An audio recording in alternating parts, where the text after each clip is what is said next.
The story begins in a gourmet world, and in this world there are many different beasts whose entire body is a culinary experience. Also, there are springs from which gush forth refreshing beverages made from deep, rich juices of the highest quality muskmelons. So we learn that this world is in the gourmet age, and people are enchanted by countless dishes like the meat from One Piece that Ruffy always eats. Then we see a guy named Komatsu running through a forest to find one of the strongest gourmet hunter in the world. At the end of the forest, he found a muscular man fishing. The blue-haired guy named Toriko used a huge monster insect as a bait. A few moments later, Komatsu introduced himself and said that he had come here with a job request for a gourmet hunter. He told Toriko that the International Gourmet Organization, the IGO, asked him to procure an ingredient for a party they sponsored. Meanwhile, something bit on Toriko's fishing rod, and Toriko pulled the beast out of the river. He caught a huge half-fish, half-crab monster and was excited. Komatsu was shocked to see such a beast that Toriko had caught. At the same time, a monster bird was about to steal his catch. Toriko had no intention of letting the giant chicken steal his fish. He attacked the monster and knocked him out by smashing him to the ground.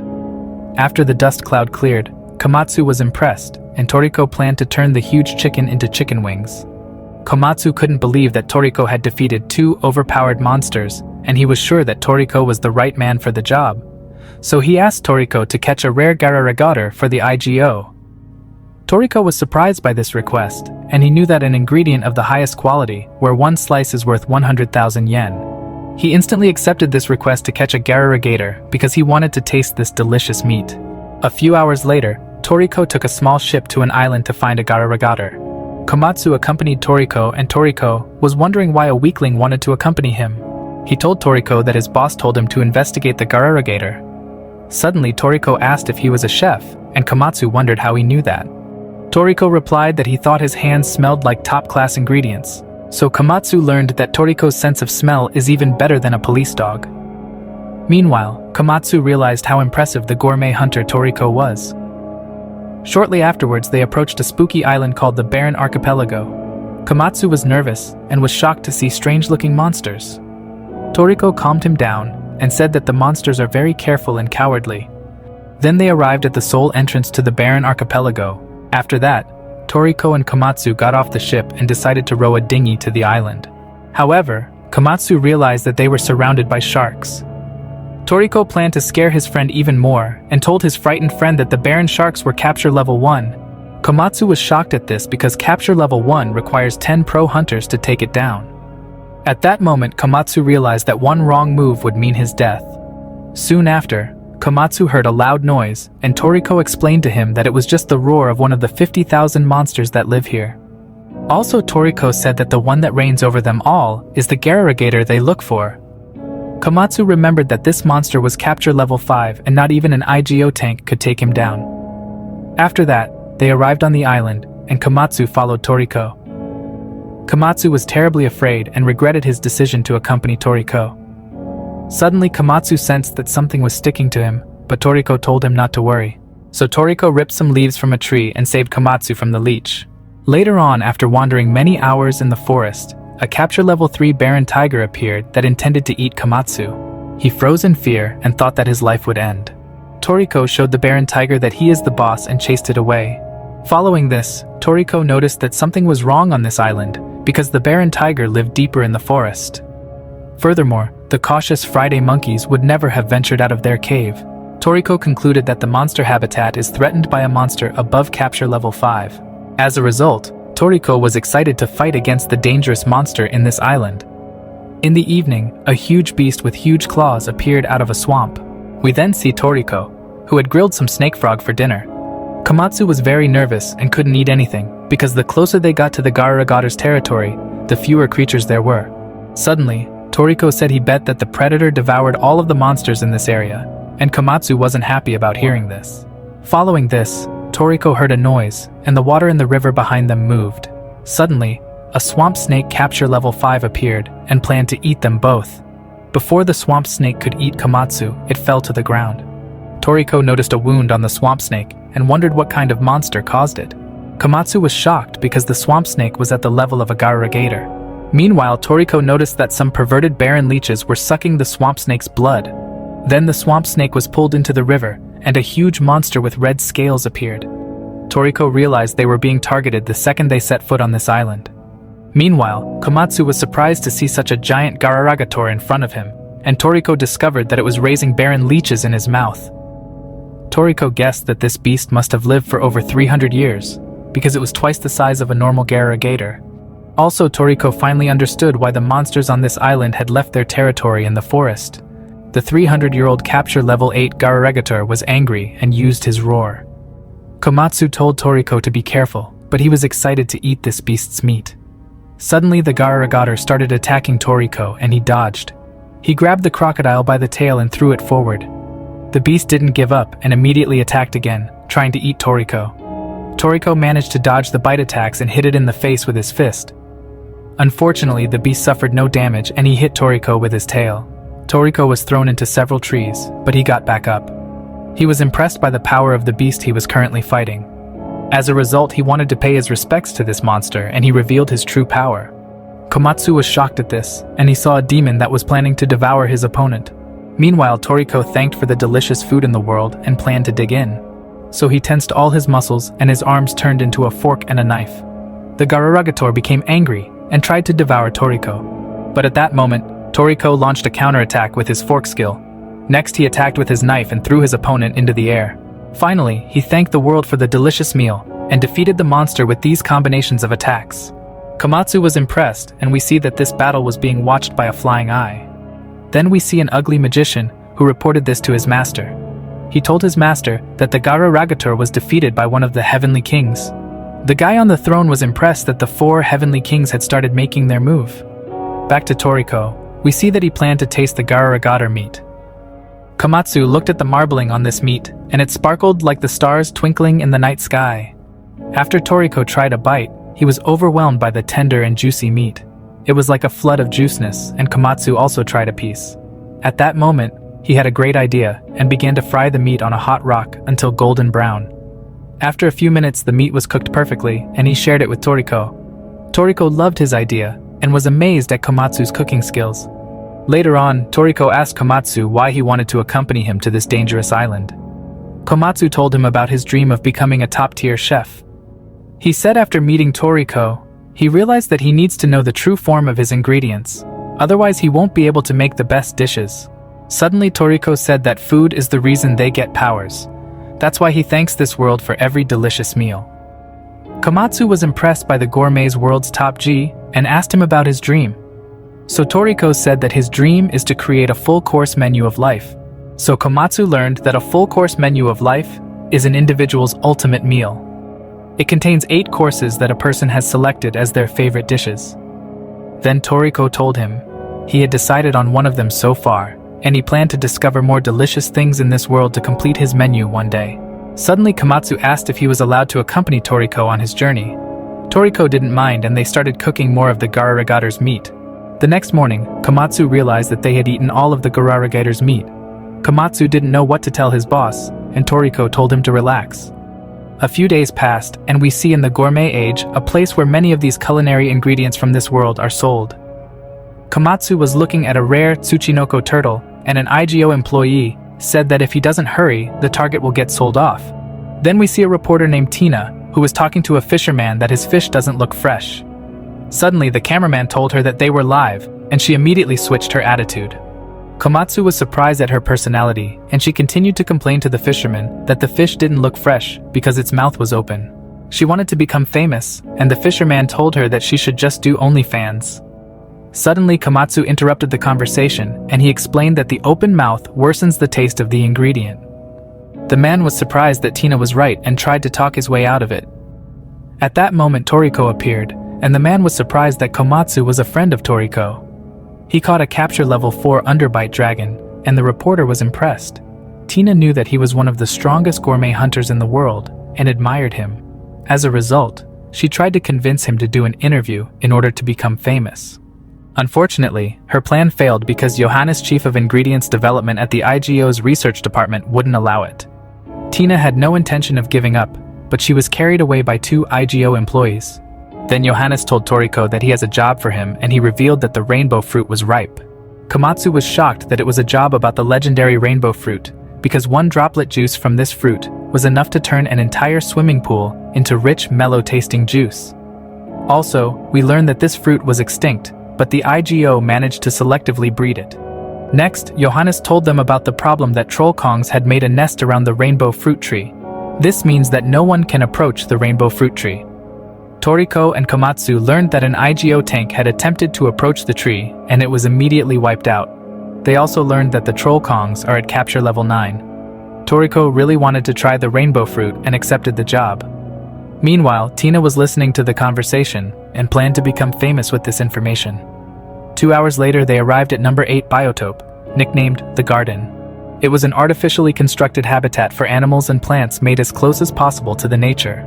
Afterwards, Toriko was greeted by some IGO soldiers, and Tina prepared to secretly sneak into the IGO biotope. Suddenly, they heard a loud thunder noise, and Toriko explained to Komatsu that the trollkongs were drumming. They learned that it was a gorilla's special way of intimidation. Toriko understood the message, but he was not afraid and planned to enter the biotope immediately. Suddenly, he was told that he is not allowed to enter yet, because the rules require soldiers not to open the gate if there is a beast within 5 kilometers nearby. Toriko didn't plan on waiting and wanted to teach the monster behind the huge wall a lesson. Suddenly, he tensed his muscles and concentrated his strength into his arms. He used his special technique, spiked punch, to destroy the wall in front of him. Toriko's attack caused a large hole in the wall, and Komatsu was shocked because Toriko's attack could even destroy the wall between the border of the United States and Mexico. Also, we learned that the spiked punch was a punch where he hits the same place multiple times at once. Afterwards, Toriko entered the garden and Komatsu followed his friend. He intended to hurry, but Toriko fell into a trap. Suddenly a trollkong appeared, already waiting for them. Komatsu froze in fear because there was a powerful trollkong standing in front of him. The giant beast on capture level 9 intended to eat Komatsu, but Toriko prevented it. He used his knocking gun and paralyzed the enemy beast. Meanwhile, Komatsu was surprised that Toriko had used a knocking gun and had not killed the gorilla. Toriko replied that their goal is the rainbow fruit and therefore he has no reason to kill the trollkong. So they continued their expedition, and Toriko couldn't wait to find the rainbow fruit tree. Meanwhile, Tina managed to sneak into the garden and she planned to become famous with her report about the rainbow fruit. A few hours passed, and Toriko was drooling as he got closer and closer to the rainbow fruit.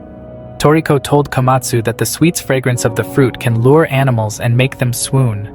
Then we learned that the trollkong doesn't eat fruits, but they build their nests around the tree to eat the attracted animals. Komatsu thought that they didn't have to worry anymore because Toriko had knocked out the trollkong earlier. A few moments later, Komatsu realized that there were more trollkongs living in this biotope and he was shocked about it. Toriko told him that the trollkong he defeated was the weakest of them. Also that his intimidation doesn't work because he was previously licked by the weakest trollkong. Then the trollkongs started making their move and Toriko told Komatsu to grab on his back. He decided to fight the trollkongs and immediately make his way to the rainbow fruit. Then we see Tina, who was frightened after finding a paralyzed trollkong. She was shocked at this and wondered who had knocked out the beast. Back with Toriko, we see that he dodged the trollkong's attacks. He tried to avoid killing them. Instead, he used his knocking gun to paralyze them. Komatsu said that it wasn't the right time to just knock them out. But Toriko replied that he had already told him that their goal was the rainbow fruit. He also said that troll kings taste disgusting, and he explained to his friend that he only kills his prey if he plans to eat it. Komatsu thought his rule was great, and Tina also admired him as a wonderful gourmet hunter for this rule. Following this, Toriko fought against the trollkongs in the rain, and he knocked out more beasts.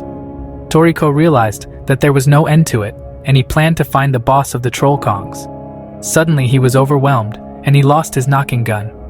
Toriko was in a dangerous situation, but the trollkong sensed his threat. Toriko realized that the smell of the weakest trollkong was washed away by the rain. At that moment, his special technique took effect, and the trollkong sensed the monstrous aura emanating from Toriko. Meanwhile, Komatsu noticed that a white beast was running away. Then lightning struck the ground, and Toriko knew they had to hurry.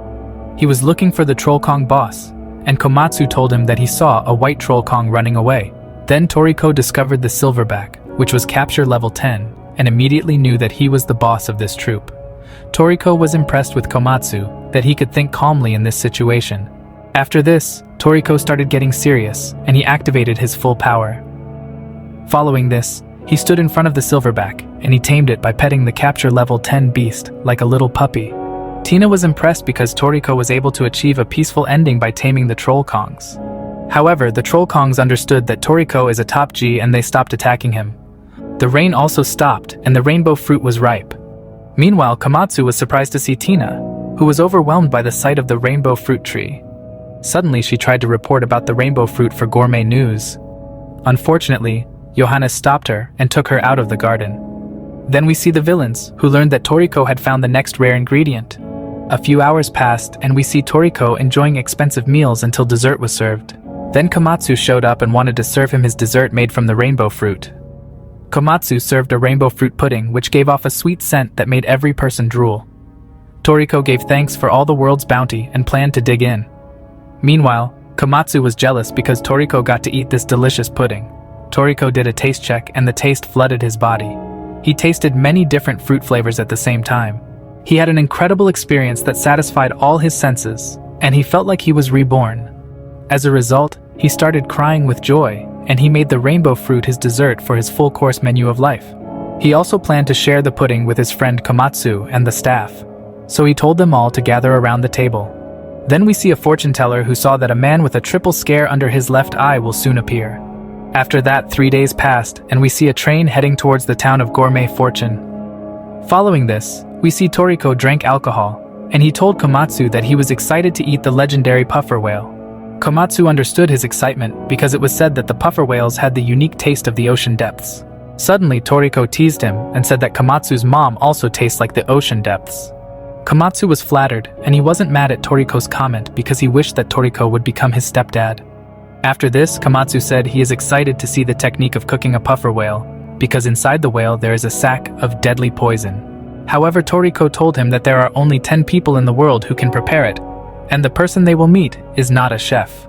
At that moment, gourmet hunter Zonga appeared, angry because Toriko had bought up all the booze. Toriko didn't know him, and his followers introduced Zonga's full course of life. Komatsu wasn't impressed because Zonga's full course of life ingredients are something he uses every day. Meanwhile, Toriko stood up, and Zonga thought he screwed up after seeing such a huge guy in front of him. But Toriko apologized and offered him to take as much booze with him as he wanted. Toriko was able to resolve the matter peacefully, and he told Komatsu that there were many gourmet hunters on this train who were also interested in the legendary puffer whale. Shortly afterwards, an old man approached Toriko and asked if he could have some of that booze too. Toriko didn't mind, and the old man thanked them for sharing some of the booze with him. Later they arrived at their destination, and Komatsu looked around. He noticed that there are hardly any people in this city. Toriko explained to him that a fortune teller in this town foretells when the beast comes hunting. Therefore, the townspeople all hide in their homes at those times. A few moments later, they heard a loud noise and the ground began to shake. Then, a capture level 10 Kuenden appeared, and Komatsu was scared to see a giant Digimon. At the same time, a mysterious guy appeared, walking in Toriko's direction, and he ignored the monster who was planning to eat him. This guy already knew that troublesome guests would visit him. However, he started smiling, and we learned that he is also known as the Gentleman, one of the Heavenly Kings. Coco was happy to see the glutton of the 4 Heavenly Kings again and greeted his old friend. Afterwards, they hiked up a mountain, and Komatsu wondered why Coco lived in the Gourmet Fortune. He replied because his current occupation is a fortune teller. Following this, Toriko asked his friend about their friend Zebra, and he learned that Zebra was arrested in the Gourmet prison. Toriko wasn't surprised by this, and he remembered his training with his friends. A few seconds later, an emperor crow flew above them, and Kiss was Coco's beloved pet. While Toriko and Komatsu flew to Coco's house, the villains also made their move. Then we see Toriko again, and he asked Coco if he had finished his full-course menu of life. Coco replied that he had already selected 5 dishes that have excellent nutritional balance. Komatsu was impressed with Coco's selected dishes, because all of the dishes were priceless ingredients with a high capture level. Then they changed the subject, and discussed how they would go about catching the puffer whale without releasing the poison. Coco told them that there is a 10% chance that he can prepare this fish. Afterwards, they learned that the biggest problem is the cave where the puffer whale is, because many dangerous monsters live in this cave. Toriko was motivated and convinced Coco to work with them.